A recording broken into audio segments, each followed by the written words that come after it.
I'm going to call the meeting to order of the Norfolk Advisory Committee, the meeting of March 20th. Our agenda tonight is to go over the warrant. We have a number of town officials here with us who I honestly am not entirely sure I know who they all are, so I might ask for a round of introductions after I do the roll call. I think the idea would be to go through the warrant, have folks address specific things, that officials that are here can address specific things that are relevant to them. And then we could do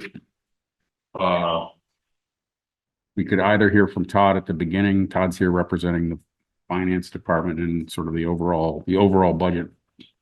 But we have some specific issues that folks are here to address us on. Does anyone have a thought on that, or should I proceed? Okay. I'll take a roll call. Melissa Sear. Here. Ken Fitzgerald. Here. Jason Craig. Here. Joyce Terrio. Here. Mike G. Here. Rob Garrity. Here. Jonathan Hurwitz. Here. Brian Beachkowski. Here. And as I mentioned, I'm going to ask the folks who are in the audience and on screen to identify themselves so we're all aware of who we are. And why don't I start over here and go this way? Sarah Ward, Library Director. Kate O'Brien, Assistant Town Administrator. Paul DeMarco, Finance Director. Anita Mecklenburg, Select Board. Blair Crane, Public Works Director. Tim Hines, Police Chief. Julie Bain, Executive Assistant for the Chief. And Tom. Yep. So good evening, everybody. Tom Harrington, Town Council, and with me is my associate, Andrew Bettinelli. I think we were asked to be here to discuss the sewer special legislation, but we can also answer any other question that you might have that we're capable of answering. Great, thank you. And Chief, we just introduced everyone to you here because some of our town officials I'm not familiar with, but go ahead, sir. Chief Kinney, Norfolk Fire Department. And Jack Kelly, Deputy Chief, Norfolk Fire. thank you. So why don't we get started? The selectmen voted on the select board. I'm sorry. The select board voted on the warrant as presented to them and the budget numbers as presented to them last night. I distributed a copy of the warrant that was voted on. There are some changes from what I sent the night before. The changes are minor vocabulary and spelling things. They're not any major changes. I'll forward it to everyone after this. Everyone who's here got a copy. There's a couple things that Justin highlighted with me. Oh, he's there. I'm sorry. I didn't realize that was him. Hi, Justin. I didn't realize that picture was him. That I want to specifically ask about.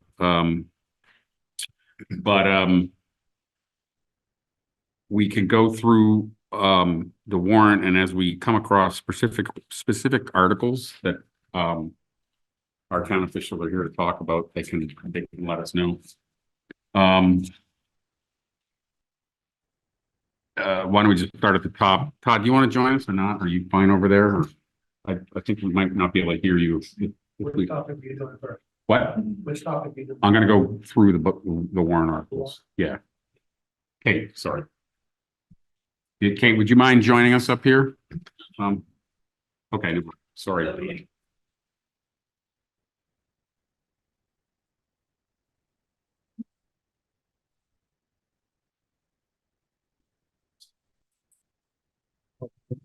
We did this a couple weeks ago with Justin, but some of the stuff has been finalized, and we can hit the highlights on the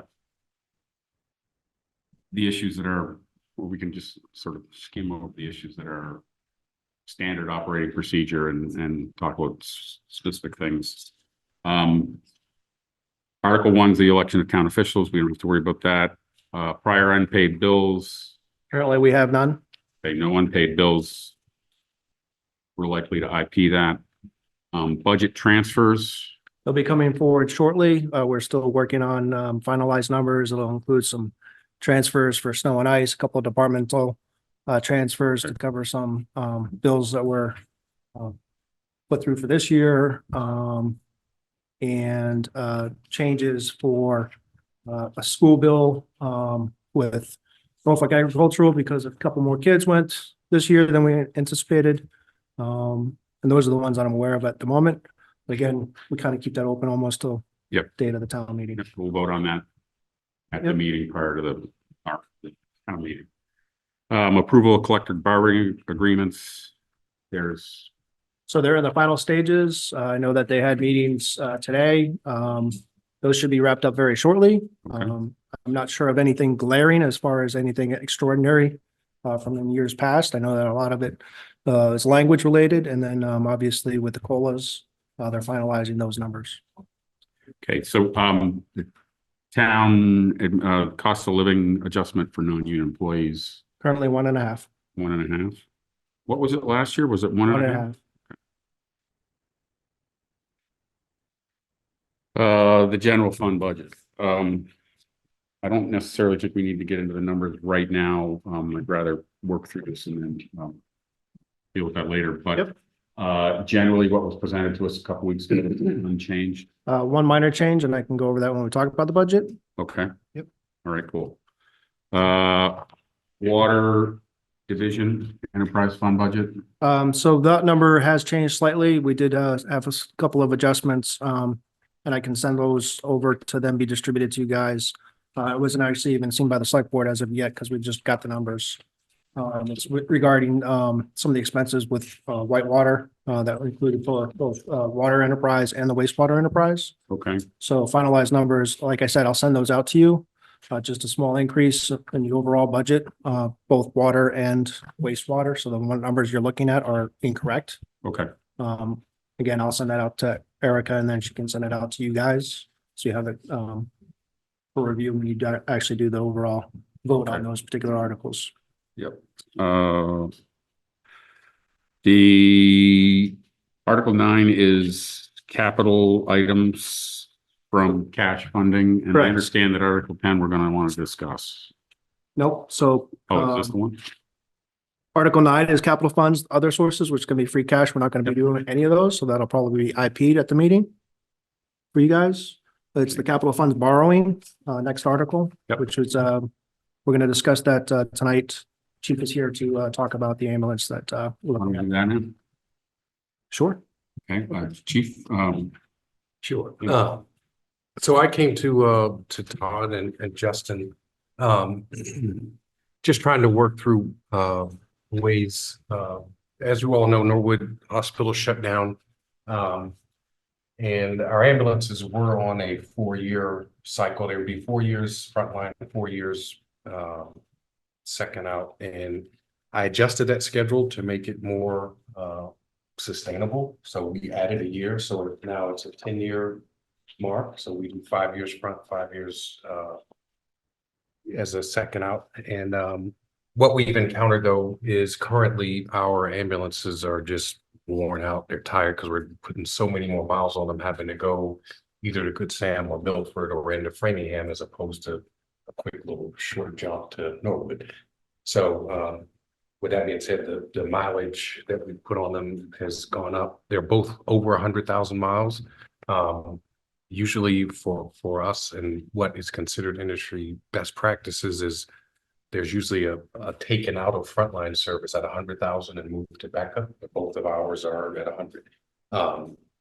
The other consideration and the reason I brought it forward now instead of waiting until November is that the build time for an ambulance is between 850 to 900 days, which we can't afford. Hopefully we can't afford to wait that long. so it's 2.5 to 3 years? 2.5 to 3 years. You heard right. So I did, I wrote a letter of intent once, and I took the advice of our finance director because originally I had manufacturers that I was putting feelers out to saying, do you have any stock units or demos that we can, get in line for? And none of them had pricing, or they would have pricing on the box, but then not tell me what the chassis was. And I'm like, no, I'm not signing anything if I don't know what a firm number is. So when I finally got a firm number, I brought it to Todd and we discussed whether or not we should do a letter of intent. The letter of intent is pending approval, so they know that it's written in the letter that I submitted to Greenwood. So if it's not approved, it's no harm, no foul. Approval at town meeting. Yes, approval at town meeting. So, but the cost of that ambulance is $455,000. It will not be delivered until May of 2025. But I felt like it was really important for us to get in the queue for two reasons. One, so we didn't have to wait 2.5, 3 years if we waited till November. And two, the price increase now, if we ordered the exact same ambulance today, it'd be $50,000 more. So us having that letter of intent and hopefully this passing a town meeting is going to save us that money, plus save us a year of time waiting on a new ambulance. So that's why those things are important and why I brought that forward now. This is ultimately going to be paid for out of ambulance receipts, Ambulance receipts, yep. but we borrow for it and use that as the repayment. Yeah, so what we have the ability, flexibility, as far as financing is we get, what they call bond anticipation notes. So it gives us temporary, bonding capabilities, and that's what we did with the previous ambulance. And the structure that kind of what we developed initially, again, the 5-year program, 5-year rotation was to, purchase the ambulance, run the, debt for the 5 years over the ban because the interest rates are pretty low. Last ambulance was 295,000. So you can see where we're at now. And, the more we wait, the more the price goes up. So it just makes sense to do it through a ban 5 years. And we throw that in with the debt once it's approved at town meeting. So we'll have another reissue, I think, towards the end of June for the ban that I have currently in place. We just get it added on to that. And then it's paid from the ambulance receipts. So it's not general fund operations or monies from the town. Monies that go into the ambulance receipts, approved at town meeting for transfer to cover the debt payments each year like we have been doing in the past. We continue on this program. Okay. How much do we pay up front and how much do we pay upon delivery? Or is there some sort of, do we pay the whole thing up front? No, we won't. I mean, we won't pay for anything until delivery. And unlike the fire apparatus, we structured the payment so that we got a kickback. I don't. That's not the right word to use there, Chief. We're not kicking. You got an incentive. Yeah. Pay up front for Yep. the chassis. Yep. So Okay. once the chassis is complete, we pay that and it gives us an incentive or, Yeah. some So money. you're paying as you sort of as they build. Yes. Okay. The ambulances, I have not had as much experience buying ambulances, and I have not seen where being that they don't even start until they have a chassis, and this was already a stock unit that was in the queue. I don't think we have the luxury of being able to do that. I will pursue it though. I'll ask. Just curious. I'll ask. All right. Thank you. So that we do not normally take up capital budgets at the spring meeting, and this will be an unusual request, but I think it's got a good story. So we'll park that and get to it when we do. Article 11 is the revolving funds. Oh, sorry, Brian. I do have a question about, given the, Somebody's, can someone mute? Can everyone mute who's not talking? Justin, mute, please. yeah, so, Can everyone mute who's on camera, who's not speaking? Sorry, Brian. yeah, so the question I have, Or over there. Well, that makes sense. Yeah. okay, so the question I have is if we're extending to 5 years, but the mileage is making that decision, it's overcoming that because we're driving more and we're hitting the 100,000 before that. Are we getting more in ambulance receipts when we're driving further, or is it all the same and we're just burning through the miles more quickly and have to adjust? So we do actually, there's a mileage fee only for the transport. So the transport from where we respond to the hospital, there is a mileage fee that goes in per mile. So we do kind of have that built into billing. I will say this, when there is either an abatement or forgiveness for citizens or people we transport, the first thing that usually is brought to the chopping block is the mileage.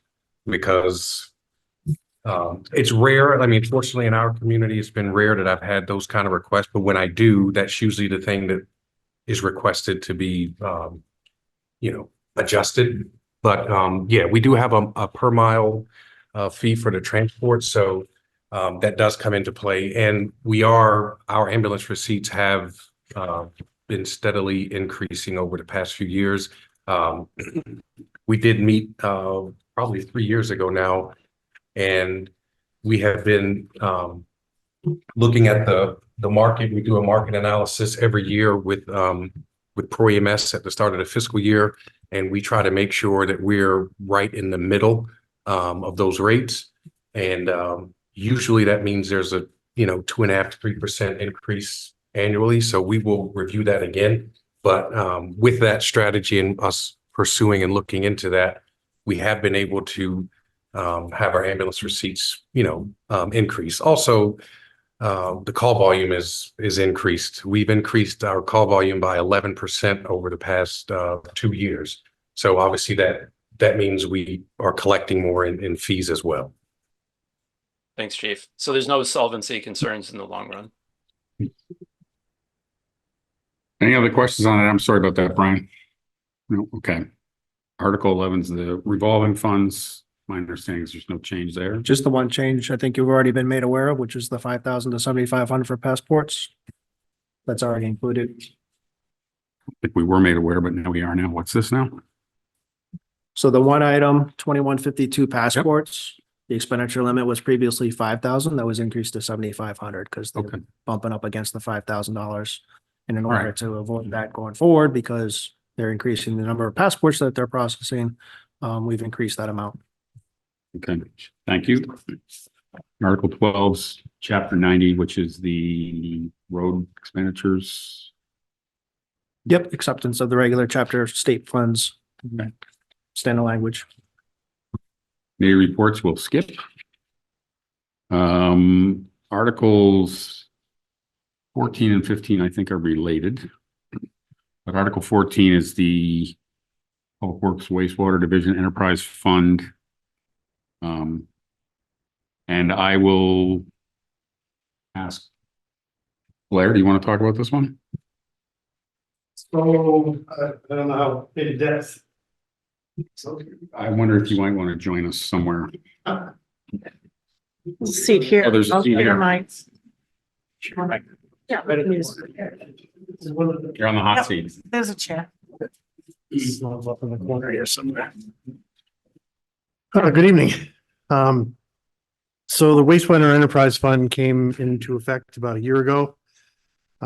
During that process and setting the rates a year ago, it was decided. The clarification, it was the district that came into fruition. The enterprise has true. been in since 2015. Thank you for that clarification.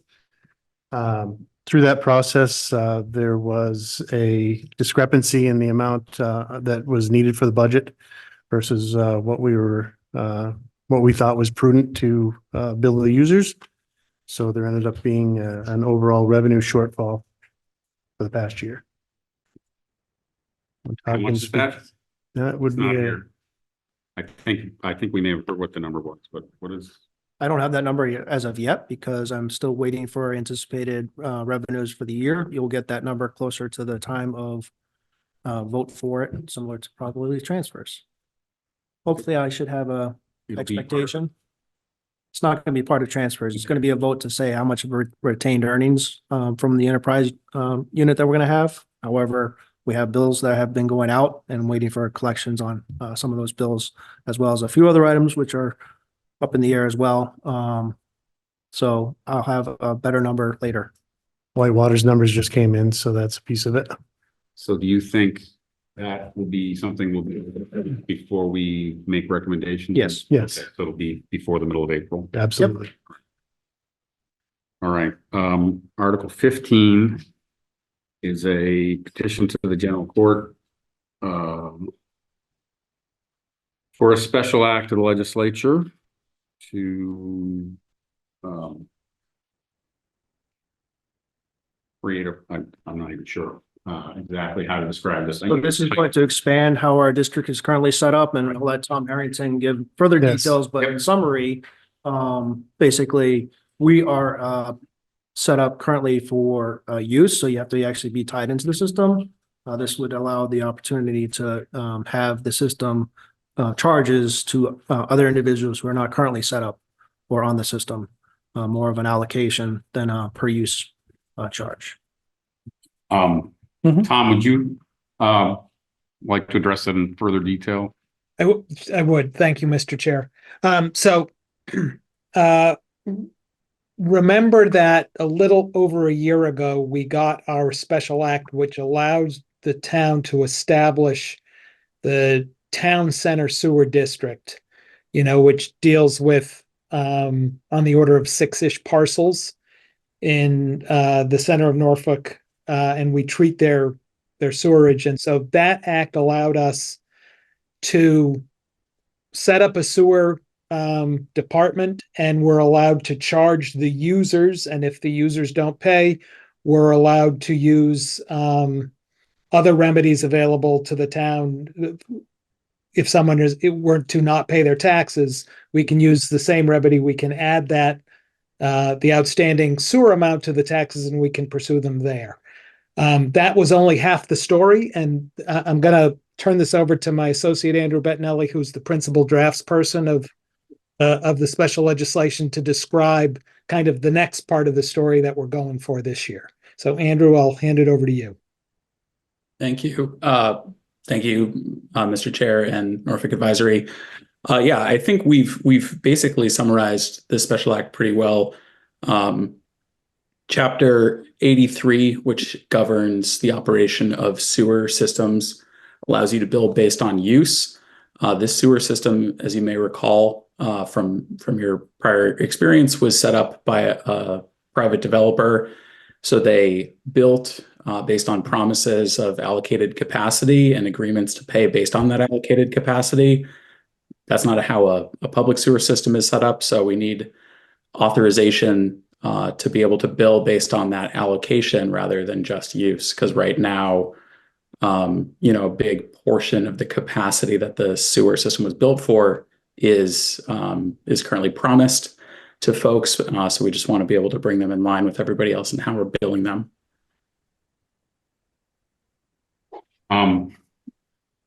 Go ahead, Rob. You had a question. All right, so there's what, 6 parcels we expected to be a part of that, or there's 6 parcels that are currently a part? Currently a part. Okay. So the 6 parcels are all active users. No, only Andrew, is 3 of them are active users? 4. 4?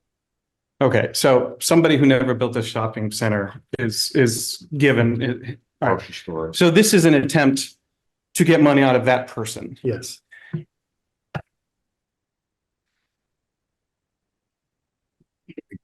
Can I ask a follow-up, Rob? Go right ahead. Does this give you authority to assess every property owner in town? No. No. Okay. You have to be within the district. Yeah, within the district. Okay.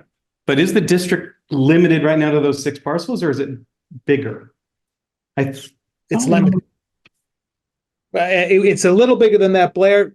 You might have a better handle on the exact number of parcels in the district, but it's pretty limited at this point. It is limited. It's essentially limited to Walgreens and up the hill to up through Meeting House. So there is 6 parcels overall, but 4 are essentially tied into the system at the moment. Right. Okay. And the 2 property owners that are not currently using the system, are they looking for a way to ensure that they're paying this properly, or are they not the least bit interested in paying it? If you understand my question, given the fact that the agreements and uses and all that stuff is not happening because they haven't built anything, when we pass this and when they get assessed, have they been briefed on our efforts here? Or I'm more curious than anything else. I'm not looking to defend them or anything like that, but when they get their first bill, are they going to be shocked? I don't know if they'll be shocked. We have talked to them. I don't know that we've, that this plan has been in the works a little bit. So, we've talked to them about a number of things. One of them is having them come into compliance voluntarily. But I think we've also indicated to them that we're looking at other options. And how are you going to base the assessment on them if it's not based on use? So in the special act, you'll see it refers to their allocation. We have agreements that were executed with the developer of the wastewater treatment plant that give reserved capacity in exchange for billing based on that reserved capacity. So we'll use that reserved capacity as their usage. But those agreements were under the old regime before it created a district. Do those agreements survive the creation of the district as a legally enforceable item? Do you want to go into executive session or something? I think we're getting. Yeah, I do. It seems to be very clear that is this done anywhere? Has this ever been done before? You're being charged. This is a unique solution. Has it ever been done anywhere in a municipality in Massachusetts? I haven't checked all 351 to know whether or not any of the other ones are doing it. It's certainly not in the statute, which is why we need a special act. It feels like we need a special act because we're in a special circumstance as well. We are a rare place where the sewer is 6 parcels, and instead of the unutilized reserve capacity being a de minimis portion of the overall sewer capacity, it's a substantial portion of our overall sewer capacity. So it seems like, regardless of whether or not it's been done in the past, we're in a relatively unique set of circumstances. It feels like, is that an accurate characterization? Yeah, I think that's a really good summary. And I think at the end of the day, this feels fair. It's there's 6 parcels that have access to it right now, and this feels like the fairest way to address them all.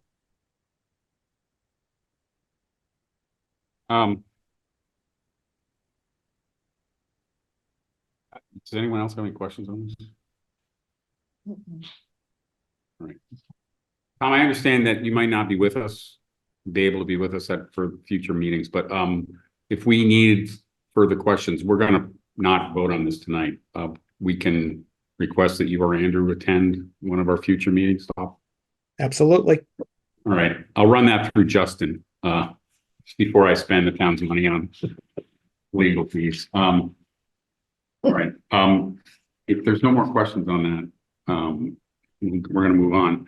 I think we've come to the end of the stuff that is town related. Are you all set with them? I'm all set with them. Actually, Tom, I did want to ask you some questions. I wanted to ask about, it's not planning board night, but I want to ask about the MBTA thing at an appropriate time. I don't know if they're coming before us on April 3rd. No, 2 weeks. Oh, 2 weeks. 2 weeks. 2 weeks from tonight.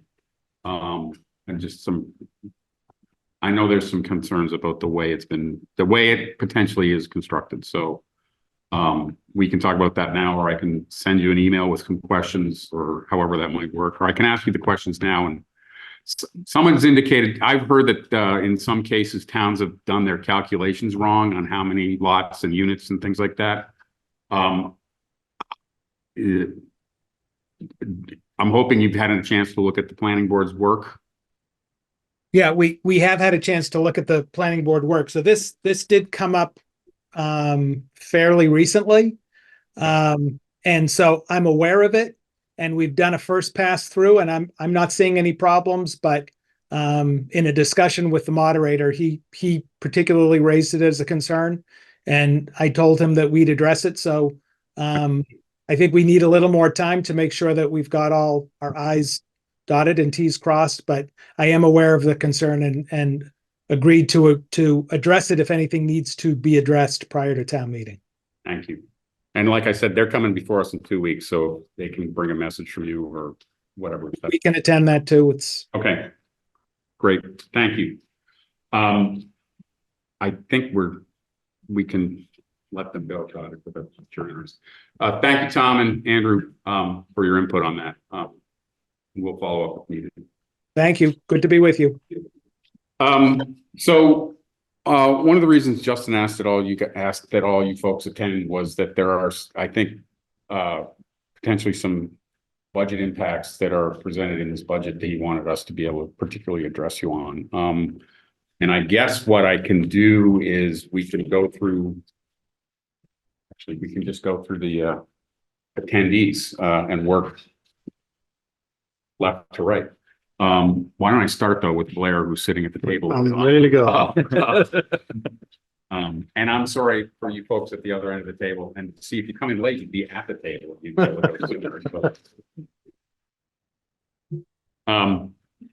So your budget generally has taken a couple hits. Your municipal grounds line items up quite a bit, but most of the rest of the accounts go down a little bit. Admin is sort of a typical increase. Can you describe what's happening? I mean, it might be just easy. I mean, there's only a few sections here, so why don't I just run through them real quick at a high level? DPW administration is really based on salaries, an expense reduction. The highway department was salaries. Again, expenses we were able to cut based on pavement markings and daily maintenance from some materials, asphalt and whatnot. So that's where we were able to make a reduction there. Wait, so that represents material. Some materials and, line striping, painting, some. The labor attached to that too. Well, the labor is in the salary piece of Okay. it, so, so we were able to make some strides there, and we've been picking through this budget here for a couple of months now, trying to squeak as many dollars out of it as we possibly can and still get the job done, so. The salaries themselves are pretty much etched by in stone, but and we've also had some open positions that we filled with people making less money. So there's some of that baked in there in savings. When we get into vehicle maintenance, very similar. Salaries, again, there's a switch in some of the people that work in that division. So there was a reduction in salaries there. As far as expenses, it's pretty flat for the most part. Again, a lot of vehicle maintenance and parts and that sort of thing for vehicle maintenance. Grounds municipal, the real increase there is the hope that we can bring back the frozen grounds position from a year ago. Last year during this time, one grounds position and one highway position were frozen. They were vacant at the time, so it was decided not to fill those. And we've certainly felt the impact of that, especially in the grounds division. By the time you only have 4 people to cover both athletic fields, 17 memorials, 2 cemeteries, and 7 buildings in a 5-day span. And that's if you don't have any bad weather. That's an awful lot for 3 people.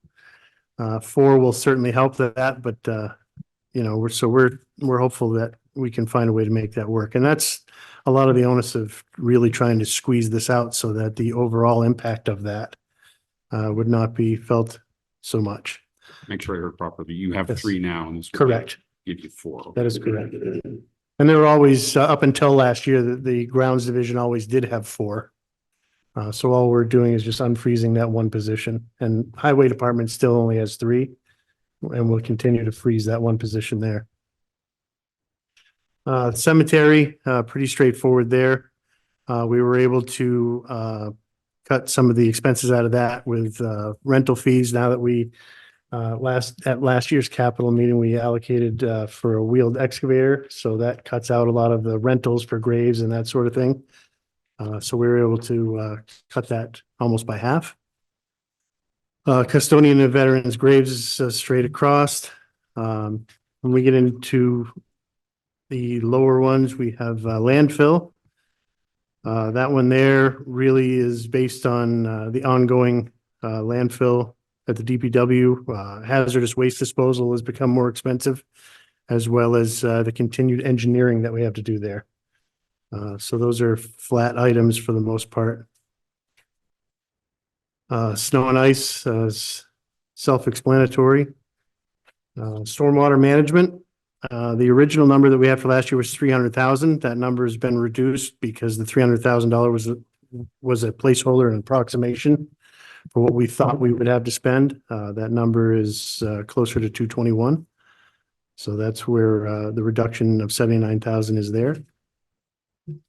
Street lighting, near and dear to my heart. Oh, No, keep oh no.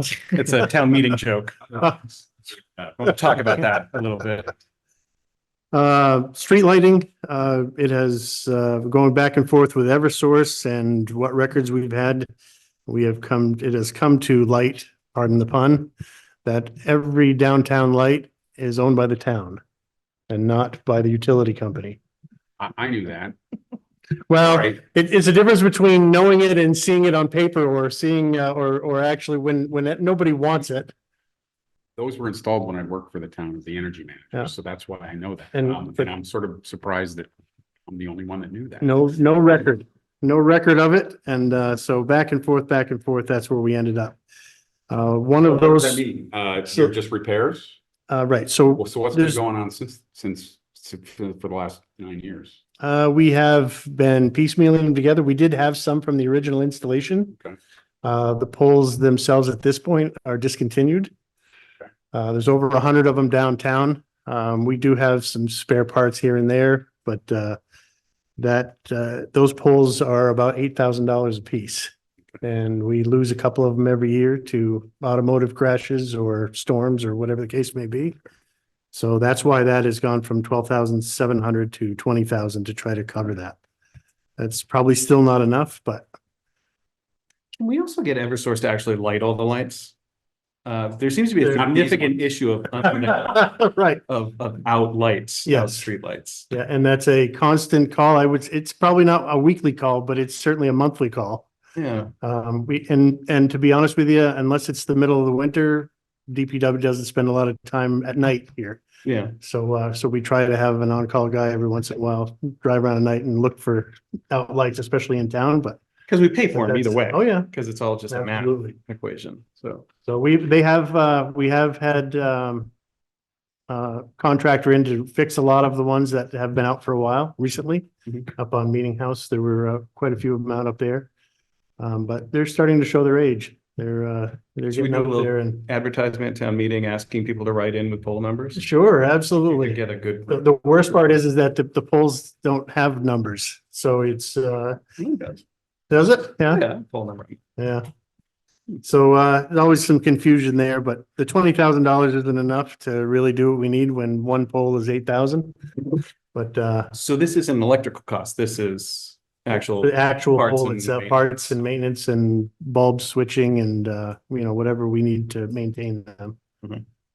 And like I said, they're starting to show their age. Some of them are, starting, the paint's peeling off. They're getting old and New England weather is harsh, so they're starting to show it. Town vehicle fuel, pulled across the board there. We've been doing well with conserving fuel and holding our own there. Transfer station, those numbers are mainly based on disposal. As I said last night in the select board meeting, that this month is the first month in over a year that I can remember seeing more rebates than charges for recycled materials. And 1 month doesn't make a trend, so it'll be interesting to see if that continues over the summer. But and maybe it'll flatten out, but most of that is from the fact that we get charged to dispose of most of our recyclables. I can't remember if I've shared this with you, but I'm sort of a solid waste and recycling nitwit. So nerd would be a better word. I'd be interested in seeing those numbers. Sure. And they don't show up in retained revenue. So how does that work? Do they? No, they're in a. I mean, not right, are they in the revenue budget? Yeah, Or but transportation revenue? No, it's just a flat. number. 285 and. Yeah. That includes, bag fees and their annual fee. I would assume all. of Yes, it. that's everything. So Total. at some point I'd be Yeah, interested in seeing. more than how happy. this works. Has transfer, no, obviously not because recycling, but like how underwater historically is the transfer station versus now? So overall, roughly, when I took over as director, the first year, I believe we were 110,000, give or take a little bit in the hole. And last year, I want to say it was mid 40s. So we have tightened down on that. Bags have anything to do with that? So Some of it was, so we had made an original, when I first took over, we used to, sell the bag stickers. And people would go to Home Depot and buy a 90-gallon trash bag and put a $2.50 sticker on it, essentially paying for it by volume. And yet we get charged by weight. So now with the bags that we have, the bottom is engineered to fall out of the bottom of the bag at 35 pounds. Give or take. So we're back to a weight versus weight. And so that did close the discrepancy there quite a bit. And it has seemed to work. I'll send you an email. Say. Oh, absolutely. I have all those numbers. I'm happy to share them. Used to manage. Absolutely. Are you still on the transfer station? yeah, it was. I was gonna go back to a question about the lighting, so I'll just wait. Just so transfer station revenue last year was higher than the 275 that we show that's budgeted last year.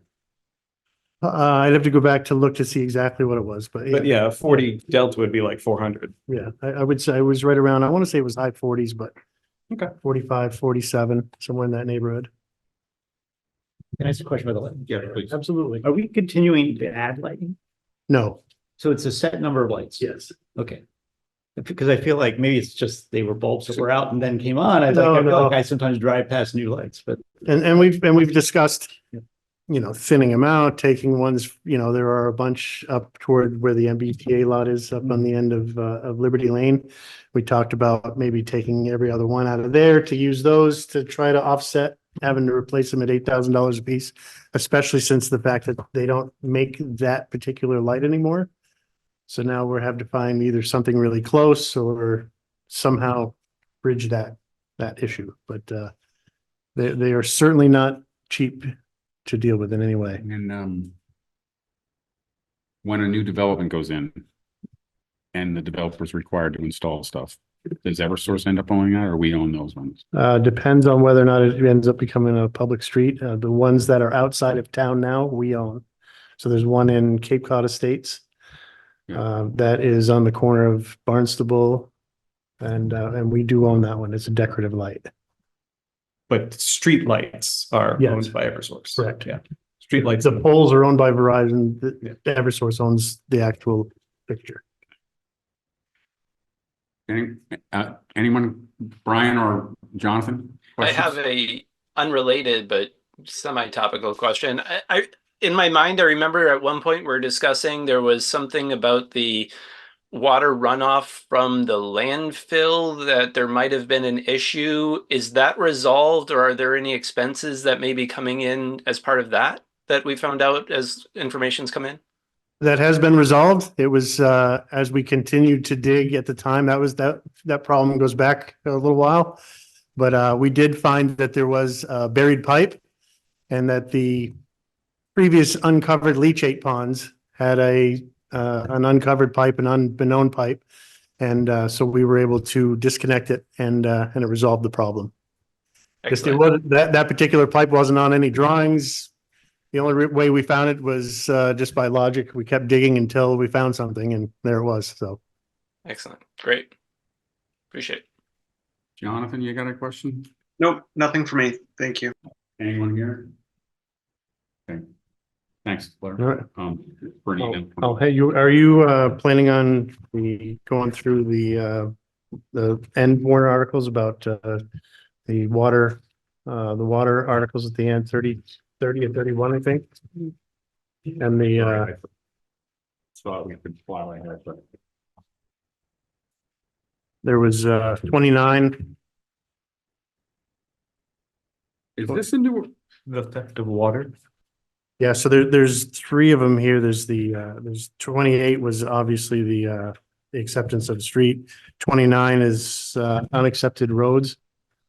That's a new one. And then 30 and 31 are, for all intents and purposes, boilerplate language that was part of our water permit from DEP that they wanted to see the town adopt. Yeah, okay. I shouldn't have you look first. I can hang out and if Would you you want, mind? no, not at I all. know some folks just have like, Not at all. I appreciate it. Thank you. Render a seat empty here. Grab the couch.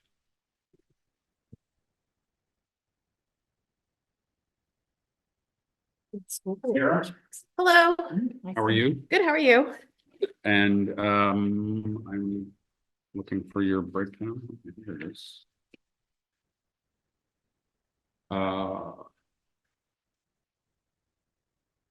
What's up with the library? We're very busy and we're actually trying this year to reinstate our children's librarian position. We have a savings this year and it's our final year of savings due to a retirement of John Spinney. So with the addition of the children's librarian and the decrease of some general operating expenses, we're still able to come in at a 1.23% increase. So the difference in the salary is a reduced. Yeah, so John was a higher grade and step than the children's librarian is coming in as, and he was only here for a couple months this year, and the person we hired to replace him also came in at a lower step. And the children's librarian is a full-time position? It is part-time, and we decided not to have them do the full fiscal year next year. We're gonna have them do half, so we'll start them in January as an additional savings. Right. What's the expected increase when they become an annual? So it's only a 20-hour per week position. It's not full-time. It will remain a part-time position. Right. So the number for the next fiscal year is 13,073, so probably double that with a little bit increase for step and COLA. All right. Anyone else have any questions for Sarah? Thank you. All right, thank you. Feel free to go home if you want, or you can stay and enjoy the show. Okay, thank you.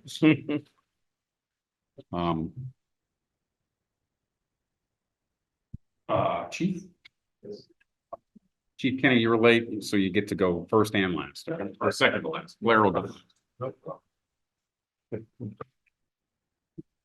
Evening, everyone.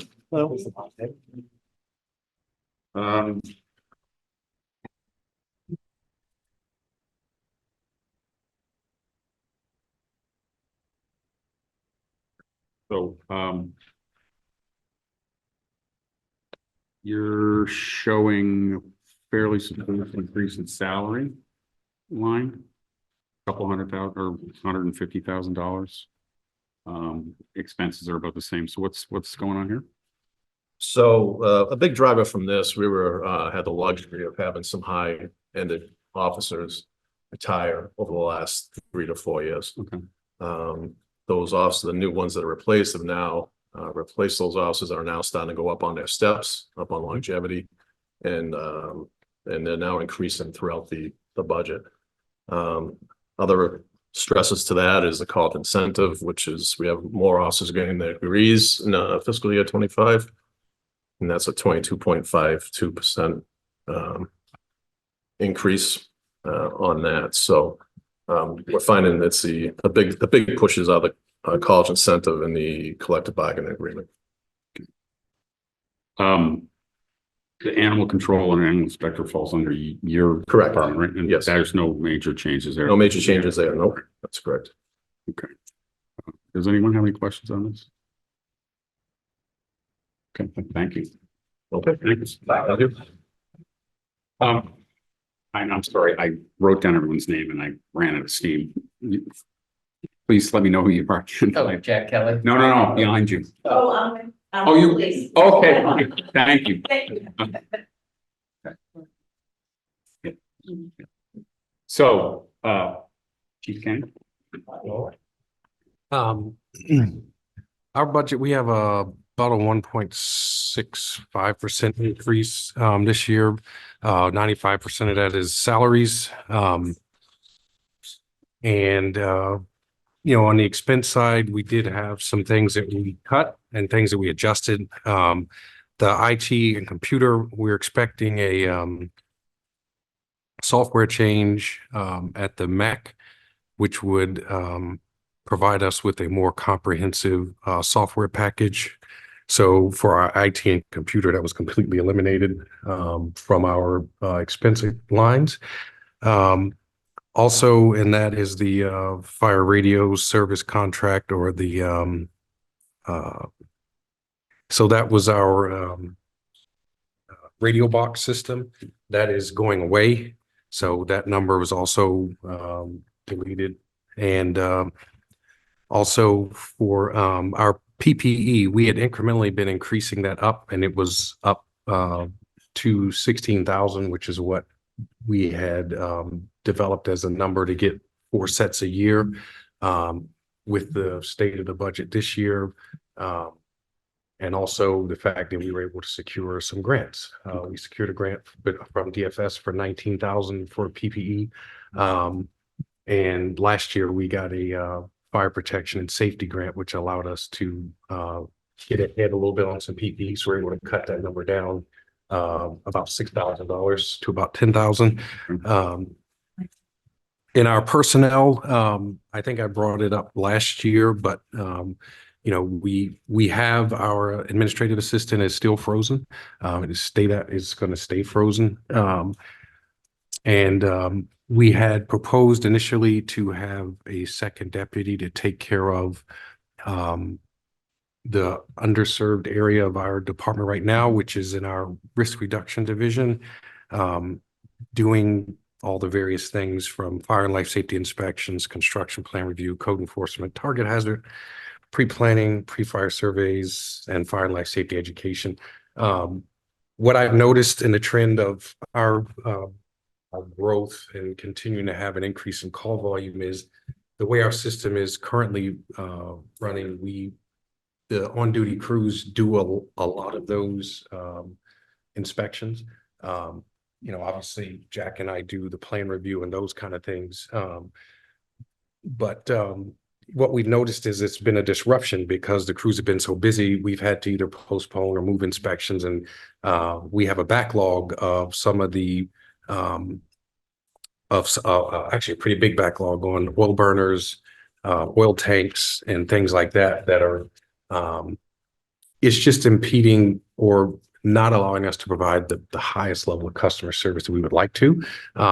So we did propose initially having a second deputy that would basically take over that area and allow for the crews to continue to focus on being operationally ready. That's obviously job number one, is for us to get on the road and do the job. But we recognized that this budget was tight. So, we wanted to mention that and bring that to light. That was something that we had to forego for this year. Another reason we were proposing that is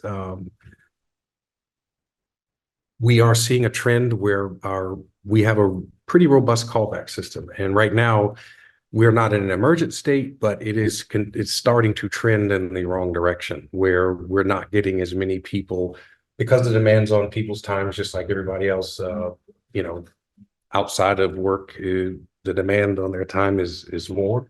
They have more things going on, more activities, whatever it may be. So we're not seeing as many people come back on for ambulance callbacks and things like that. So we have more frequently had to rely on mutual aid to come into town. It is still not at a number that's at a tipping point or where we're ushering out, significant amounts of revenue out of the town where there would be an imbalance, or where, we demand, having another whole person 24/7. So having the other deputy would be someone that would be promoted from within the ranks, which would allow us to have a extra paramedic and an extra certified firefighter when we need them. If it was a full-time union person, it would be only for the specific hours they worked. Where if it's another deputy, there's no overtime and I can have them whenever. If that bad medical happens at 3 a.m, I have him and it doesn't cost any overtime. If it happens whenever we have, You're gonna find somebody to take that job, right? Right. They're Well, gonna get yeah. all the bad. Yeah. So that was a way to kind of to be a stopgap, if you will. So that as the number of people reduces on coming back on callback, say we only get one instead of two, we can still run the second ambulance without it hindering our operation. So that was a more economical or cost-effective way to do that than proposing, extra shift personnel. So that was another reason we proposed it that way. And, along with, having a better flow in our customer service and not having those disruptions or backlogs where we have to try to catch up on some of those inspections. The other thing that we proposed, which I had been mentioning or kind of analyzing for the past few years, is EMS lieutenant. Once we established the step system, there's a means and methodology there because we have a lieutenant step and a captain step right now, which is something we didn't have prior. And our EMS coordinator, the responsibilities that are placed on our EMS coordinator are just growing. The mandates by OEMS and the Department of Public Health just seem to grow and continue to come in and continue to add more liability or more pressure on that position to keep up with various types of records and things like that. So it was something that we looked at because it is really the means, it justifies the means of us existing. Without the EMS component, the department as it is wouldn't be what it is. So we have a heavy reliance on that. It's about 60, it's really about 70% of what we do, because even the calls that aren't quote unquote directly EMS have an EMS component. So it's about 70% of what we do. And I think I mentioned it in years past, we want to start putting more eggs in that basket, if you will. It's a high frequency, usually low risk. But at the same time, with the compliance and some of the mandates that we're seeing coming through, there is more demanded and more demands placed on an individual. So we wanted to properly look at, giving that position some rank and authority to be able to make some decisions without having to come through Jack and I for everything. Because right now there's a firefighter that's stipend. So they pretty much come to us with everything. They work directly with our medical control doctor.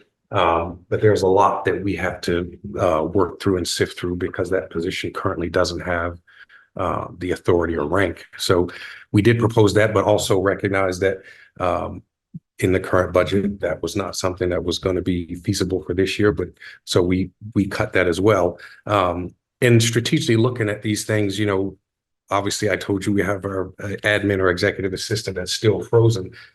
I placed a priority working with my staff, but working with Jack, just discussing through, we recognize that we do miss our Marie, we miss our admin assistant. But at the same time, we recognize the importance of and the priority of putting operational bodies and individuals on the road or people that are capable. So we chose to leave that frozen as a conscious choice because we felt like having that second deputy would be more beneficial to the town and to our organization moving forward. But even with that, we still had to, hold off on that. So I just wanted to put that information out there. Yep. On a positive note, we are working we're working with a company called GovFunds. We were selected as one of a few departments in North America to do a pilot program with that company where we get 6 months of free service from that company, which exposes us, and they will assist us in writing grants, both public and private. The exciting part is that there's a ton of private grants that, I'm just not aware of or don't have the time to dedicate to research and find. So they will do that on our behalf. And then when we draft the grants, they will work with us to make sure that we hit the buzzwords and the proper things and the narratives to make it more likely that we receive, the maximum benefit. So we're excited about that. The other positive about that is if it does work and the pilot program works out, it is something that they also do funding for police and DPW. So it's something that can help the town in that way too. Another thing that we've worked on moving forward is and you all probably be excited about this because one of the things I talked about when I come here to talk about the budget is an initiative trying to do something regionalized.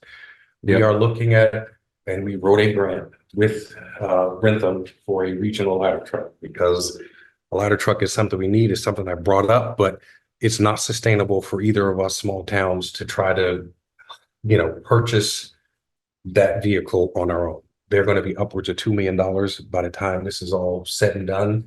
And that's just not a sustainable or realistic number for us or Rentham to do on our own. So we're partnering. The grant that we applied for is worth 1.1 million. We would have to come up with the match and the remaining funds between us and Rentham, which is much more feasible and sustainable and a realistic number. So we did do that. That would be garaged like at Norfolk Power right on the border. So no, actually, in my discussion with Chief Marino and us developing this, Rentham is busier than we are. So the likelihood of me being able to staff it is unlikely. So we in the agreement, would house and staff it because a large area of their population center and ours are kind of contiguous. We have the Rentham State School, which is right on the line. That's a big draw. And then their downtown or their main little pocket is relatively close. And then on the other end, they have Plainville, who has a brand new tower ladder that already responds to like the Rentham outlets and things like that. So it worked out well with the response plan. So we are pursuing that as well. Nice. Jonathan, I see you have a question. I have one quick question. It's a clarifying question though, Chief. I don't know if I heard you correctly. When you provide mutual aid and mutual aid is provided to us, did we reimburse the community that provides? No. Okay. No. Because you said something about stuff going out versus going in. I guess you meant material rather than. Well, I meant, so when a mutual aid ambulance comes and provides service here, they take over everything. They own it. So we don't get to recoup that billing where normally if it was us, we would get that billing. So that's what I mean. But if it's a fire or police response, no, there's no money exchange. It's just done in kind. Great. Yeah. Thank you. Jonathan? Great. Thank you. Thank you, Chief. As always, I have a question regarding the work backlog you indicated around inspections like oil burners and the like. Obviously, I realize it's best practice to have the fire department do those inspections, but part number one of my question is that a state law? Are we required to do those inspections? Yes, so we are required to do it on inspections, and we do, what we're doing now, or what typically happens is when I have someone come in for a callback, if the callback is extended because we had to go to say, Good Sam or into the city, those personnel will come in and get with deputy here, and they will take the list of backlog inspections. And what we do is we prioritize the inspections, actually. The ones that we schedule that we need someone there in person for, like fire alarms or things interior to, we try to make sure those are done. But ones that are oil burners or propane and those kind of things where we only have to be on the outside, we get to see it and we can inspect it and, either do a pass fail. Those are the ones that are kind of collecting a backlog so that it doesn't impact home sales and things of that nature. Like 26Fs, there's a timeline on people are closing, so we can't, defer those or delay those. So we have to prioritize those. So those we do have to do, and we are getting them done. It's just taking longer than what I would like. And I think it is some of the citizens that we are serving or some of the vendors that we are interacting with, they understand because of the nature of what we do. But, it's an area of customer service that I would like to see us do better with. And the other piece of that is some of the evaluation with that would be more consistent when there's one person that's kind of in charge of that and leading that charge, as opposed to getting the differing opinions from the different shift commanders, which then requires me to intervene because, we've had it happen where, the crews will go out, do an inspection and say, well, this passed 4 years ago when so-and-so did it, and a new officer went out and did it, and they failed it. And I'm like, okay, now I got to get involved, so, those are things that I'm looking at to try to, help our customer service side of the house. Understood. So thank you. That kind of leads me to where ultimately I was wanted to get to. If it's a state law, I guess two parts to this. One, is there a stipulated time frame of when those inspections have to occur as part of the state law? And if there is or isn't, if we have a delay to what someone may claim is an unreasonable delay in getting something inspected, and there's a faulty installation and someone's house burns down as a result because the inspection wasn't able to be completed in a timely fashion, does this may be beyond your remit to answer, this might be more of a legal question, but where I'm going is, does this delay potentially shift risk and liability, financial risk and liability to the town if we're unable to complete those inspections in what you may deem as kind of a reasonable or timely fashion, or certainly within the kind of the state requirements? So typically with some of these, there's what we call a FPO6 permit. Those are good for a period of 60 to 90 days, depending on the specific type. So, even though we'd like to get them done, in a very short window, some of these are getting pushed all the way to that, up against that, limitation or that max time. But right now we are not, like, for example, with home sales, or when we have oil tank inspections, one of the things we've done, we used to go out on site to every tank removal that was done in town and witness it. And now there's a way for us to avoid having to do that for every single tank, because we get the DEP disposal record and where the tank is being disposed and how. And as long as that is documented, that fulfills the requirements of the state. So there are things like that we're doing to try to lessen the amount of time on the road, if you will, and reduce some of the backlog, but we can't do that in every single case. And there are some cases of where I do get to review potential locations of, say, propane tanks and installations, where we will cover the life safety aspect of it. And then we just have to go out and give the final stamp of approval. So, we try not to, anything that is a major life safety concern, I can't, exactly like you're saying, I can't risk or jeopardize liability or anything onto the town. So, again, we prioritize based off of that. We are staying compliant with what, with what we're supposed to do. If there's an incident that involves, because they're technically the oil burners and things like that are not permitted to be, if they aren't permitted by us and approved by us, they aren't supposed to be in use. So if people are in turn going and doing that, or a company is activating them without our approval, they are technically in violation of the law, not us. So, again, we try to make sure the things that, there are a vendor involved with, for example, if we have a brand new oil burner installed, or a flue, all of those things, we try to get out to those, because we recognize that there's the carbon monoxide risk and things like that. So the ones that we're kind of getting a backlog on are like, new construction where nobody's in them or not occupied, and they're installing a propane system or things like that, where we don't have a life safety risk currently. And that's how we're kind of managing that as we go through. Got it. Thank you. Very good. Appreciate it. Does anyone else have any questions? Yes, Jason. So Chief, in regards to the grants, after that 6-month pilot program is concluded, what does the pricing look like? Is it a yearly fee? Is it based on per grant, or it would be annual fee? And the company is fairly new. So we asked that question when we had we had a call where they interviewed us basically, and they wanted to know the demographics of our community, want to know, kind of the makeup of our department, how we respond, how we deploy, some budgetary stuff they want to talk through. So this was kind of a competitive process.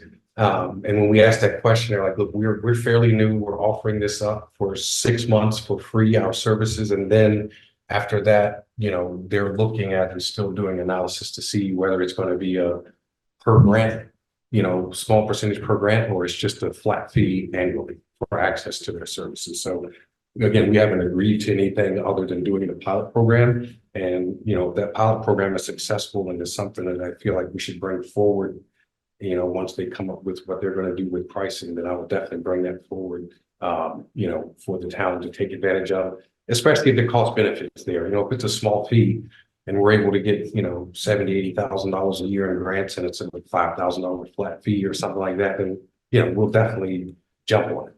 And who would be administering that grant?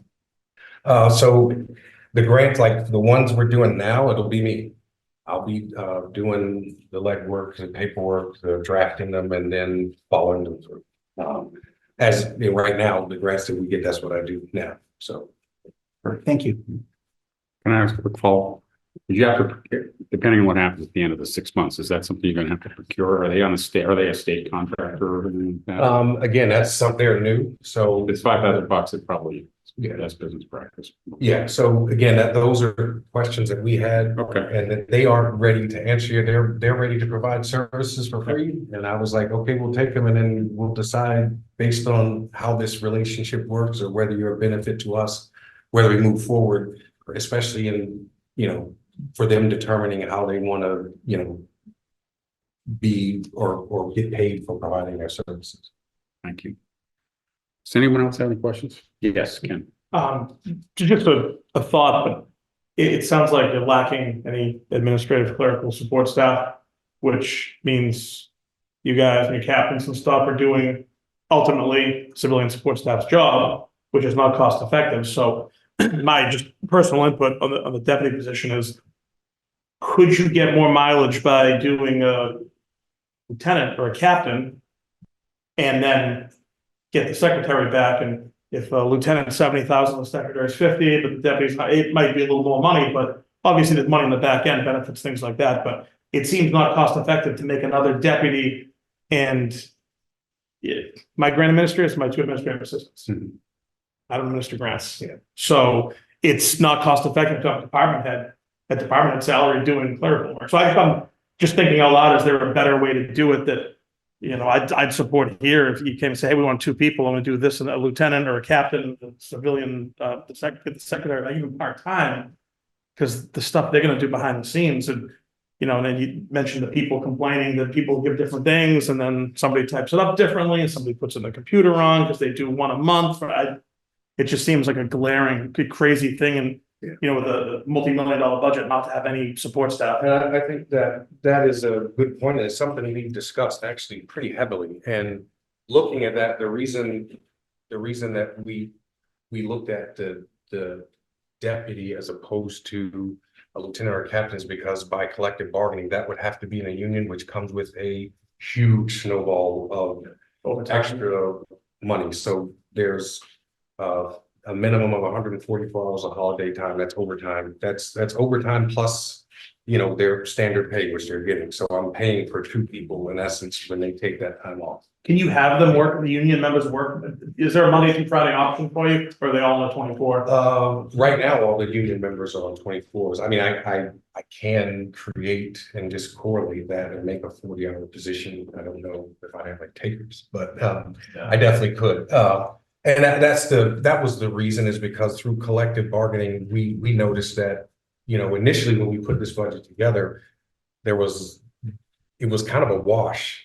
If everything was left the same and we just did a deputy, it was kind of a wash because the education incident went down, the overtime number went down, the holiday hours, the vacation hour, everything went down. Our pension liability goes up to the town, but on the back end, that's okay.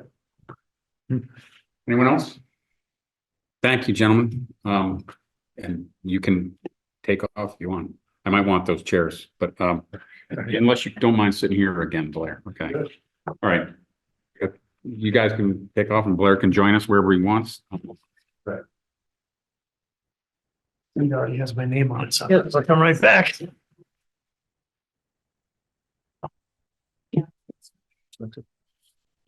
We have it, I don't do Hi, what's our version of a CAFR, you know, comprehensive annual financial report? Okay, are those available online? How are you? They're on the website somewhere? Under my department? I'm needed. What? Under my department? Okay. I noticed the town accountant version part of the town report has become narrative instead of numbers. It's a little. Included numbers, the new town report, there's. Intermission. Could have the. Not a bad thing, right? Absolutely. Going back to 10 years ago. Oh, he's trying to see what the That was the last time that was provided. chat. Yeah. There you go. I was looking back in old town reports, I stopped at 2009. Oh, were you saying Thanks something? I thought you might have. Yeah, no problem. No, I was sort of commenting on that comment. So, first, there's 4 articles at the end of the warrant, which I apologize, I was skimming through to try to get to this. But, the first one, Ariana Lane, there's nothing unusual about this. Nothing at all. Road acceptance, okay, fine. It's been inspected and We're everything. gonna ask the planning board the same question when they come before, so Where is that? Just out of curiosity. it's. It's up by the ice rink, it's up there. Oh, okay. Yeah, if you take Medway to the stop sign at Myrtle, and go It was straight. too expensive at the time, it was much less than. That's a development that's in there. What's the word? Past and regretted. It had this amazing. Doesn't even like that. Oh, yeah. Situation. You had to ask me. Yeah. So. Yeah. So we'll just move on from Article 28. Article 29, temporary minor repairs of private ways. We've had a brief overview on this, and I think we were all kind of like a little bit taken aback that we do this. And we now need rules for it, so give you the sense of where we're coming from. So, Yes, so I can go back with a little bit of history, maybe a little bit farther back than I've been here. But there are a number of roads, up to about 15 unaccepted roads that we currently look after that will never meet the standard to be approved. Some of them were old camp roads. One example would be Wiley Road, which is off of Miller and goes up to Kingsbury Pond. It's a gravel road. If you go back and look at, I want to say that was subdivided in that area in the 40s, and all of those lots in there were like 50 by 50 or 100 by 100. They're tiny little postage stamps. So that road essentially, I believe, was intended to give road frontage, but the steepness of the grade, there are a bunch of reasons why that really will never meet. On top of that, there is a water main under that road. And so we have a water main that goes up the hill. Yes, there's an easement on the road, but it constantly washes out because of its steepness, it's gravel. So that's just one of the few roads that we consistently have an issue with. My issue is that technically it's not a town road. There are tax-paying residents on those roads. So I feel as though they do deserve at a minimum, access to emergency services, ambulance, fire. Road should be plowed should there ever be an emergency. But once you take that step, now you're headed down a rabbit hole at that point. Now you get into tree work. Now you get into, what should it be paved? Should it not be paved? Is there drainage? You start to ask more questions than you have answers for. So it's my belief that we needed to essentially set a set of rules that will limit where we can go and what we can do. I believe that they should have service. They do pay taxes, and those roads do exist. But they're never going to meet a criteria where I think it's reasonable for the town to accept them based on the liabilities, and we have standards for a reason. So Does this, I see that it talks about temporary minor repairs, what's the definition of temporary?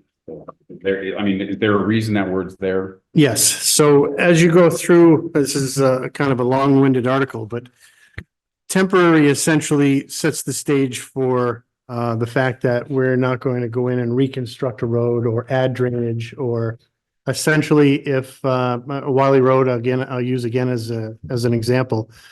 We have a microburst in the middle of August and the road washes out down the center. At that point, it's impassable for emergency vehicles. I feel that, we should be able to go up there and put gravel back in the holes and make it passable. And that's why later in the article, I did have a stipulation in here that we not exceed $1,000 per year on materials for any one particular road. And there are exceptions to that, but that's. Let's talk about accepting a state law though. Is that number part of the state law, or were we able to amend that or add that? That essentially allows us to have the bylaw itself. But the $1,000 is the number we. Correct. Okay.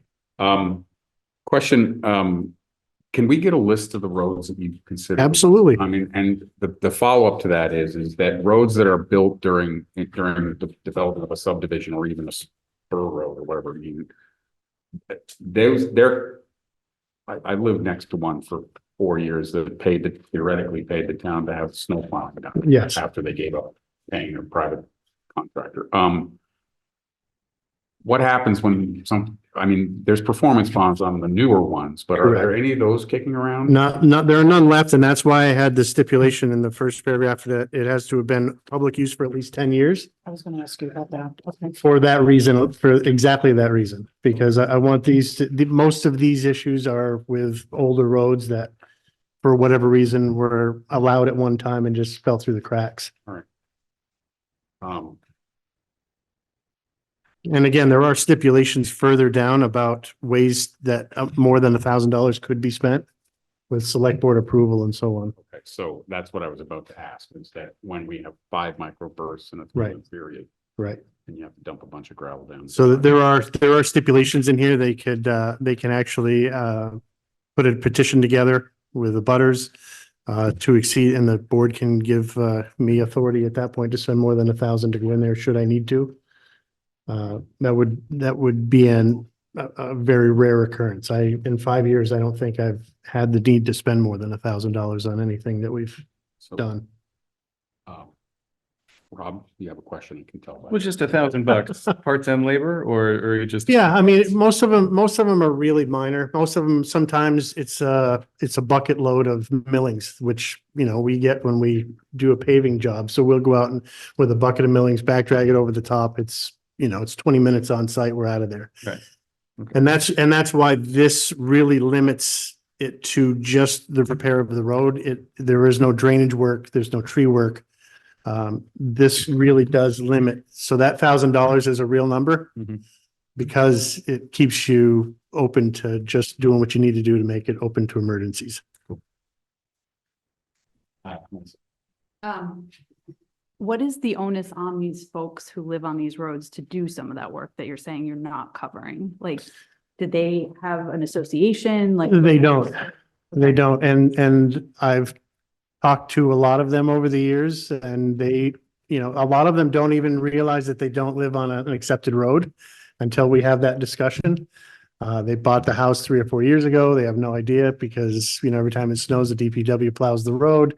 All of a sudden it washes out. What do you mean I don't live on a town road? Yeah, no, And so, right, so we. In other places, right, where they have a lot of dirt roads, gravel roads, and all the people on the street pay for snow removal, pay Yes. for repairs. There are HOAs. I think River's Edge is a great example of that, where they internally pay for, their own snow removal in there. That has nothing to do with the town, although we do have easements for water and fire protection. But when you get into these neighborhoods, some of them are unique in their own way from that perspective. I think that's one of the reasons I've been interested in seeing holistic roads, because I think it will help us get a better sense of what we're talking about. I mean, the HOA concept, all, new developers and new developments we've got performance bonds. So if they don't, although it does raise a question, so there's a mechanism for the town to recoup the cost to it, and probably hopefully turn it into a public way at that point. But I think in this case, what Blair is saying, there's no way we're ever going to get these to become public ways. So Right, some of them don't have enough of right of way to even allow you to meet the town standards. Some of them, MacArthur is a great example. MacArthur looks spectacular on paper. It's a paper street.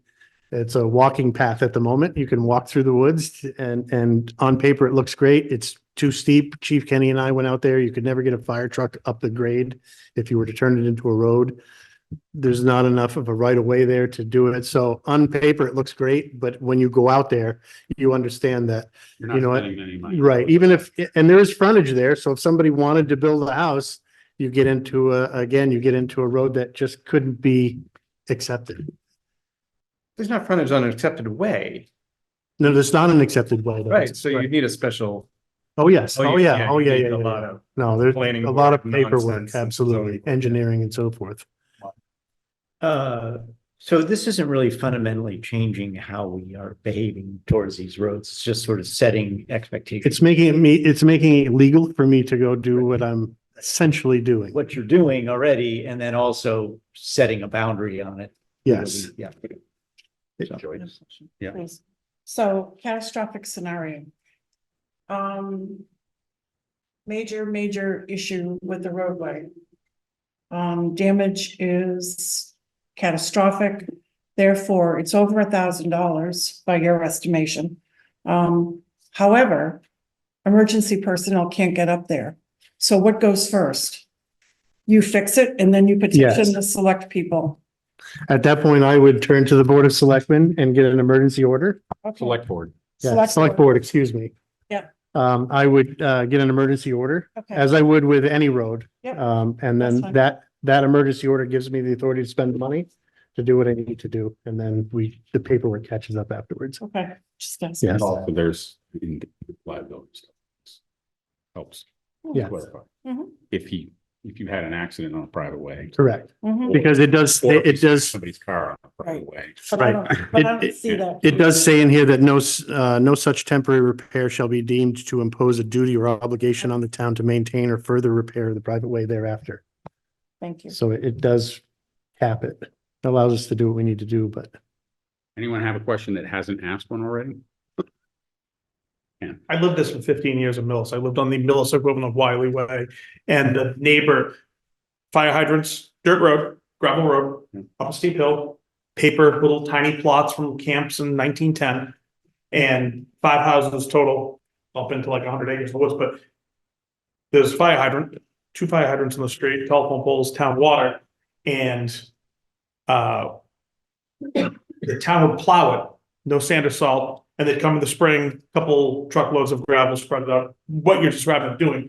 And when one of the neighbors, when the ambulance could get up the street to get to the house, because they didn't put sand or salt, this became a big to do at town Yes. meeting. Right. And I've never seen more salt spread in my life, other than the first 300 feet, the non-conforming, scary steep part off Pleasant Street up that road after that. And so that kind of spurred something like this unofficially. Oh, yeah, we'll take care of it, fine. Right. And the maintenance part of it was they ended up paving the first about 200 feet of the road to make it normal coming off the road, and then just come do the gravel in the spring. So I've seen this, the flip side of it, where if you don't do anything, one of these days somebody can't get somewhere, and then somebody raises holy hell because the ambulance couldn't get to my house because. And I pay X number of dollars, and the tax rate there is just as bad as it is here. So there were all the angry people that paid. and that's how I feel. Like these are tax-paying citizens that live, you know, that's unfortunate that for whatever reason that road never became accepted. So I feel an obligation to make sure that they at least have access to emergency services. Rob, did you ever, Brian or Jonathan? Okay, Rob. So what is the width on public ways these days? What's the? It depends. It depends on the road. Yeah. There are roads, Classification. there are roads in town, right, that have a right of way of about 35 feet. Yeah. I would say the good majority, but then you have roads like Medway Branch is 65 feet because that's the old railroad right of way. So, and furthermore, not to get down too much of a rabbit hole, but the road isn't always in the center of the right of way. Everyone's like, well, you can always measure off the center line. We ran into that on Lawrence Street when you get up toward the Franklin line on that last curve. The reason that we had difficulty with the sidewalks there was because the road's not in the center of the right of way and there's no actually physically no room for it.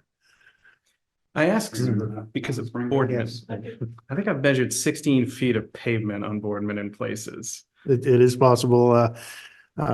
Prior director in some spaces thought that people would drive slower if the roads were thinner. It was traffic calming. It was traffic calming. Traffic calming, that was the worst thing from the early 2000s. Yes, traffic calming. Make roads smaller as traffic gets. So there are a few roads in town that Yeah, that are that way. So there is no right or reason. Like if someone calls in that they feel that there's a town tree that they would like to have removed, as the tree warden, I have to look and see whether or not it's actually within the right of way. And sometimes it is, and sometimes it isn't. But usually, if you know they want it down, it is a town tree, and if they want to save it, it isn't. So it's certainly subjective, but we have to actually look every time because the road over the years has migrated one way or another, and is certainly not in the center of the right of way. Anyone else have any questions? Thank you. We can move on to Article 30, which is the theft of water.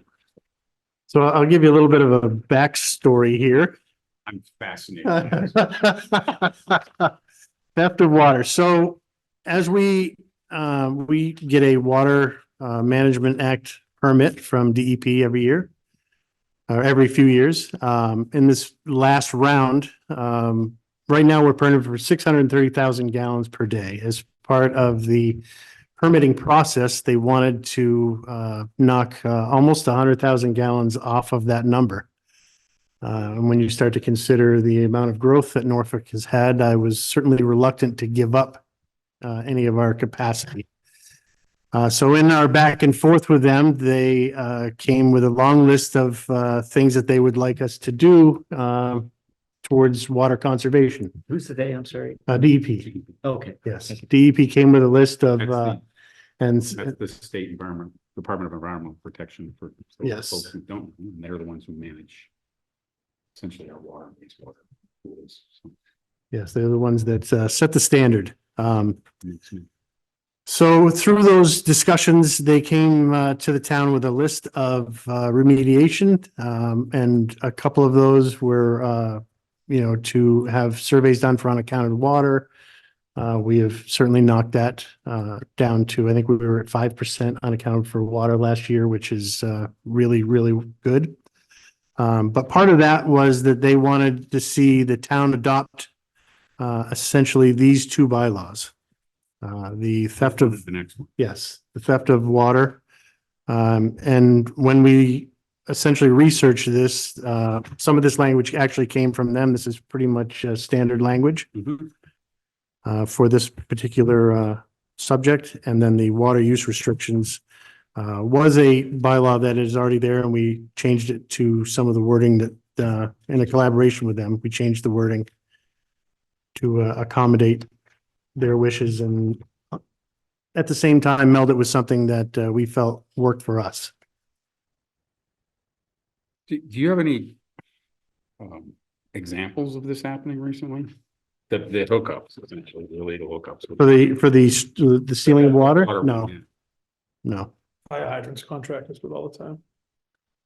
But I was more talking about people who then sort of actually. There have been from time to time. It's very rare though. Yeah, it's very rare. And at the same time, this gives you some teeth to impose a fine, whereas. Yep. I'm a little surprised we didn't have this already, kind of, actually. Anyone have any questions on that? No, it's pretty straightforward boilerplate language. And then the Article 31 was the restricted water uses bylaw amendment. This is the one where we needed to amend our current Correct. statute bylaw, obviously. Okay.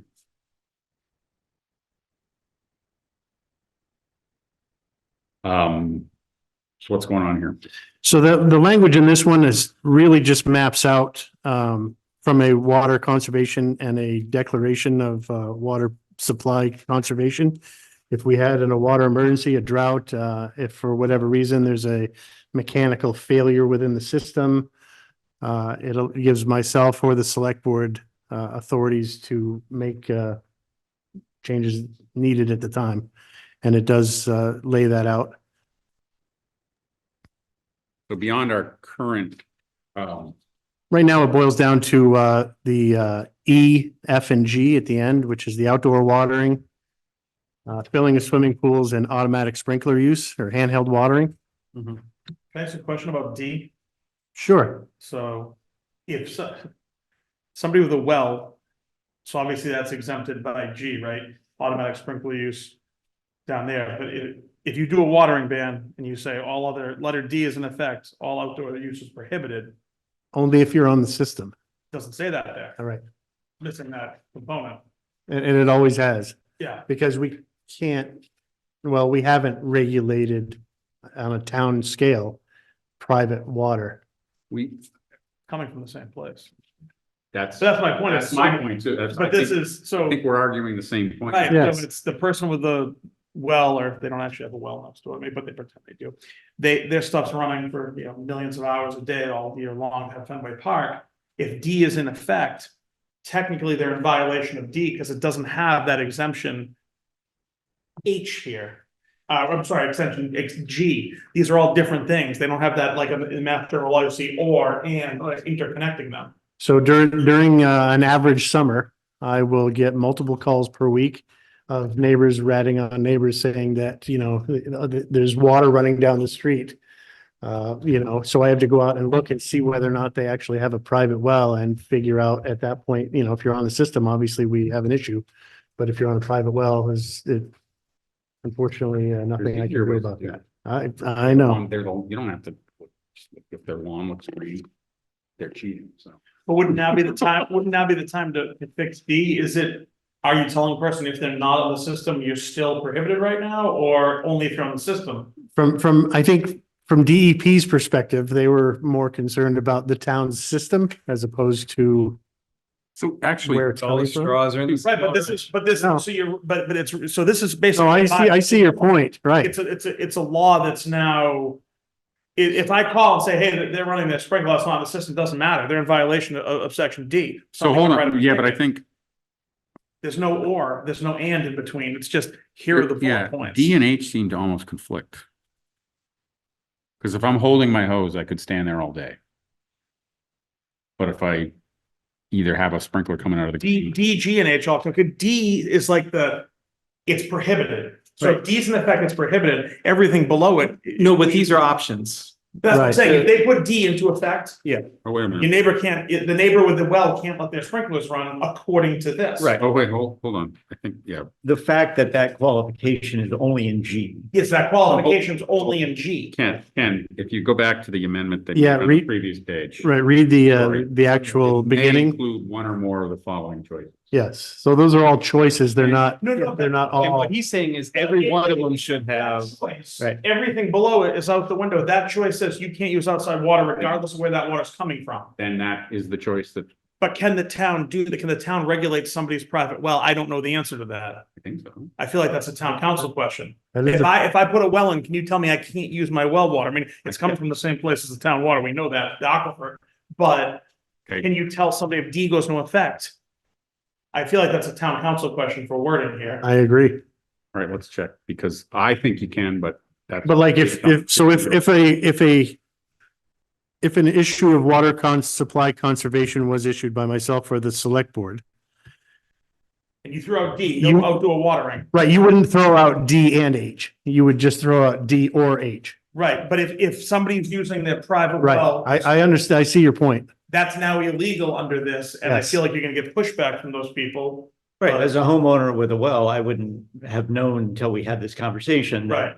There is a difference between D and G, Right. because I would have thought, oh, I have a well. And I feel like D is one of those ones that comes up every so often, something like that, for a couple of weeks, then it rains a bunch, okay, now it's odd even, whatever. See it every morning because every water meter in town, if you use more than 1,000 gallons in 24 hours, I get a report at 7 o'clock telling me every single address in town that he used more, that he used more than 1,000. So I catch, I don't have a little sign for Right. high flow shower. so I catch running toilets. Teenagers anymore. I catch sprinkler use, and you can tell. I mean, I can, if I get it 2 or 3 days in a row, usually a sprinkler, most people will have, they'll trigger that alarm every 2 or 3 days. Whereas like a running toilet will trigger it 3 days in a row, or, you know, so you do find some of those, or somebody will go on vacation and a pipe will burst and I'll catch it that way. I've had a couple of those. So, yeah, You'll take. I will talk to town council and I can send you. Anyone, Brian, you have a question? I do. Is up above where it talks about it may declare if those criteria are there, without naming the towns. There are some towns I go to that have a water emergency in effect, even like when a hurricane's coming through, and it's been that way for about 5 years. Is this restricting you to have those necessary conditions in place before announcing it, or when this is in place at your or the select board's discretion, it can stay on for 5 years? I don't believe there's a limit to it. I think that if, you know, the DEP has always been very pro conservation as it is anyway. And the ones at the end here where, you know, there already is no outdoor watering, there's no filling of swimming pools and no automatic sprinkler use on the system currently. Brian, one of my many hats that I wore at one point, I was the chair of the state's Water Resources Commission. Mhm. And yes, there are a number of towns that are under permanent emergency. And So it directly is up to Brian's the- question, What? It's up to the discretion, and it doesn't have to meet one of the enumerated. I actually think they're being forced by DEP to remain under Yes. those. In many cases, DEP is saying you cannot release these restrictions because you don't have them. in direct answer though to Brian's question, the conditions only condition Blair. Yes.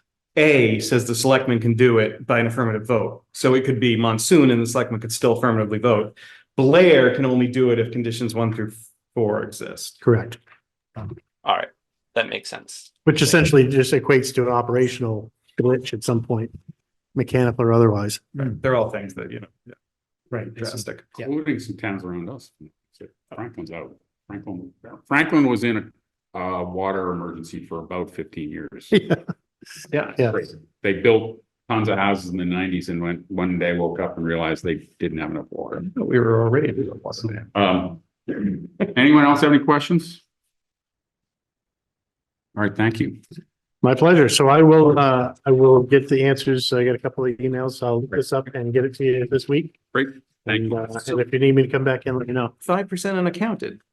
Yeah, actually, it when I first got here, it was much more than that. Unaccounted water means essentially leaks. So if it comes out of the well and doesn't get metered, it means it disappears somewhere. Or it's stolen, but Or it's right. but when I was selecting, we had the water supply pinhole problem. Yeah. And the unaccounted number was, I want to say 25%. Yeah, we're last year, the year before last, I think it was 6, and this year I believe it was 5. No, that's impressive. So it's we've been doing leak detection at least once a year, if not twice. They still do And the microphone just stuff. right, absolutely. Run around and listen for water leaks everywhere. So we've done much better than that, but it's we're getting there. All right, thank you. Appreciate it. Have a great evening. Take care. We have, I was gonna suggest, but I think we can pull it as taking votes on the articles that are settled, but we can hold off on for future meeting. But so we do have minutes, which Ken distributed today. Made a couple corrections. Just $187,000 is corrected. Okay. On page 2 or 3. Right, yep. So I'll take a motion to accept the meeting minutes from, that was last meeting, right? Motion for 6. Yeah, motion to accept the meetings minutes from 3/6. Second. All in favor? Aye. What? Aye. Yeah, it was. Actually, I have to take a roll call. I forgot. Thank you, Brian.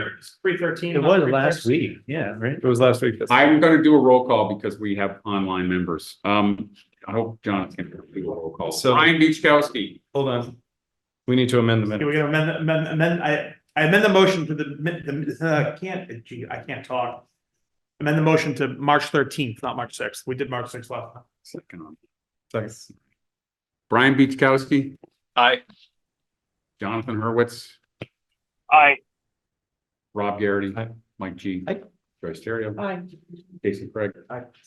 Kenny Fitzgerald. Melissa Sear. Aye. Dave Lutz, aye. Minutes are accepted. I'll take a motion to adjourn. So moved. Before you adjourn, Pardon me, yes, before you adjourn, I just want to give a quick update. yeah, If you don't mind. please, I'm sorry. No problem. So two things, on the budget itself.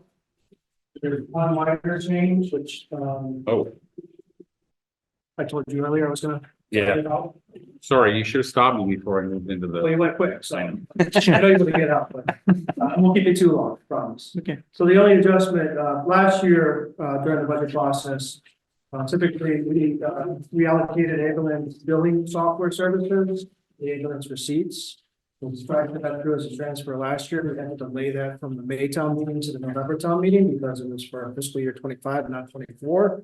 The way the article was written was transferred to 24, I'm sorry, 23, not 24 for last year. So in order to avoid that, we're amending the budget itself to incorporate the $30,000 for ambulance receipts to cover the cost for the ambulance billing within the budget. So it's an in and out, utilizing those transfer receipts.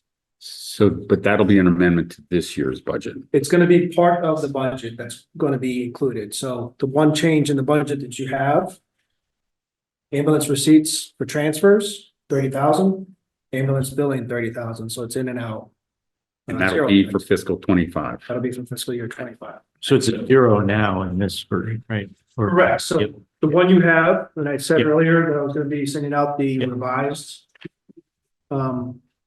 Budget, which will also have the updated wastewater enterprise budget request as well as the water enterprise with the correct numbers or the updated numbers that we just got. So you'll have that, I'll send that to Erica and she can distribute it out to you guys. Thank you. So that was the one change on the budget. And then at last night's select board meeting, I had the pleasure working with the Collins Center and part of the process, we utilized the community compact grants to help us with the financial forecast. I don't want to call it a program, but a tool that we can utilize. It was actually very helpful because timing wise, we finished up right before I was taking the call with S&P 500 regarding the bond issue that we're going to be issuing for the fire station. And they were very pleased to hear that, you know, town of Norfolk is taking steps in the right direction and they're continuing on with our AA plus credit rating. That's going to be published in the next couple of days. But I do want to pass this out to everybody here. And then I'll send again, copy to Erica and she can send it out. But this is the financial forecast, includes fiscal years 23, 24, the current budget minus the $30,000 adjustment that I just talked about. Which I can include, I'll have that in the updated version tomorrow. But this just says, okay, you know, taking a bunch of different numbers, how does the town of Norfolk look over the next 5 years? And while the number, you know, if you look at the revenues, you know, we have to make a lot of assumptions. And, you know, what do we anticipate for revenues? Where are we going? And we can make changes to this as we go through this process. And what we discussed with the select board last night, you know, as part of the budgeting process, we would be updating this information probably November, December timeframe, have a meeting with the select board so they can understand, you know, what is the outlook based on this financial forecast, then help us lay out the plans for the budgeting process of fiscal year 26 and moving forward. So it's a good tool. It's an Excel spreadsheet with about 15 different pages of underlying information behind the scenes that then gets dumped into the one summary page, which is page 2 of the sheet that I handed out. And again, you'll have updated with the $30,000 tomorrow. So you have that on a going forward basis. And we'll communicate this obviously the next budget process. You guys will get the copy, which would include fiscal year 30 at that time. Great. I have one question. Yeah. It might actually be for the assistant TA. How many Article 5, the non-union cost of living adjustment, how many non-union employees are covered by that plan? Roughly, guess, maybe. I would say around 60.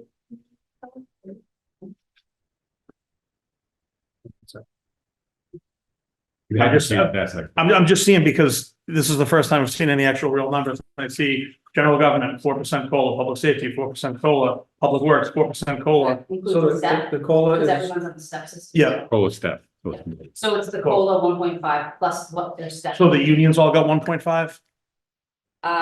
Police got 3. That was bargains Right. in the fall, and everyone else is open. but there's also different ways of how the COLA is done with the step systems and then the categorizations. So it's a little unique amongst the different contracts. Yeah. But then typically for, let's say, the non-union and the clerical union kind of are hand in hand as far as how they go. So 1.5% COLA. And then 2.5% on the step systems, because we're all on the same step, same, So if somebody's at the top step, they only get the COLA. they get the COLA. So if somebody's at top step, the non-union, they get 1.5%, top step police, they get 3%. Different contract. Different contract. No, I understand it's a different contract, but there's a disparity of 1.5% among town workers. So I've worked in 5 municipalities and that's always been a thing. This is the first time I've ever been able to advocate for the non-union folks is that they always end up getting the short straw because the unions always get the 3, the 4, something. Years ago, the 5, anyone remember that? Yeah. I remember those years, No. but now the non-union people are getting a much lower COLA. Yeah, so we definitely recognize that, and it's pretty much best practice to go along with for non-union with the other union contracts we're getting. So that is why we're at 1.5. I would say the police is kind of the outlier in that. They're an off year, was that what it was with it? Yes, and also at that time with comparing comparables for other towns, we were definitely on the low end of that. So that 3%, I mean, that was before our administration, I guess I would say. We weren't involved in those negotiations, but that was my understanding is to make up for that. Yeah, but going forward, as you can see, 1.5 in all the contracts we've negotiated. We're going to make sure that, it's best practice for this non-union to have the same COLA as the majority. No, I agree, but it's also, and I'm just pointing out 1.5 is low. It's negative to worry about retention if their COLA is, half of what other towns are offering. So there's that too. I just wanted, because I saw 4% COLA step, 4%, I get 1.5 is a big disparity here. So the number of actual non-union employees would be 34 on the town system. Thank you. Motion to adjourn. So moved. Second. All in favor? Aye. Thank you, guys.